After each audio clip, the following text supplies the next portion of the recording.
యేసుక్రీస్తు నామంలో బెతస్తా విడుదల పరిచర్య తరపున మీకు ప్రేమపూర్వకమైన వందనాలు. ఈ దిన వాక్య ధ్యానము, కనికరమునే కోరుచున్నాను గాని బలిని కోరను. మత్తయి సువార్త 9వ అధ్యాయం 13వ వచనం. దేవుడు తాను కరుణ చూపే దేవుడైనట్టుగానే మనుషులు కూడా కరుణ చూపాలని కోరుతూ ఉన్నాడు.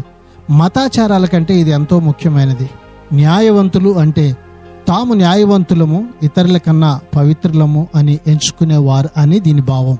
నిజానికి అందరూ పాపులే, ఏ భేదము లేదు. అందరూ పాపము చేసి దేవుడు అనుగ్రహించే మహిమను పొందలేకపోవచ్చు ఉన్నారు. అయితే మనుషులు అర్థం చేసుకోవాల్సిన రీతిలో దీన్ని ఇంకా అర్థం చేసుకోలేదు. క్షమాపణ, పాప విముక్తి, రక్షణ పొందాలని పాపులను పిలవడానికి యేసుక్రీస్తు ఈ లోకానికి వచ్చాడు. ఈ దిన వాక్యాన్ని బట్టి మనం కూడా కనికరమును ప్రేమించుచు దేవుని పక్షంగా జీవిద్దాం.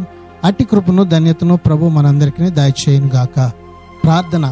మమ్మలను మిక్కిలిగా ప్రేమించిన మా ప్రియ పరలోకపు తండ్రి యేసయ్య, మరొక నూతన దినాన్ని మీరు మాకు ఇచ్చినందుకు నీకు వందనాలు, స్తోత్రాలు చెల్లిస్తూ, నీవు కనికరమును ప్రేమించినట్లుగానే మేము కూడా ప్రభువా న్యాయవంతులమై ఇతరుల ఎడల కనికరము చూపినట్లుగా మమ్మల్ని అందరినీ కూడా సిద్ధపరచమని యేసు పరిశుద్ధ నామమును బట్టి ప్రార్థించి అడిగి వేడుకుంటున్నాము తండ్రి.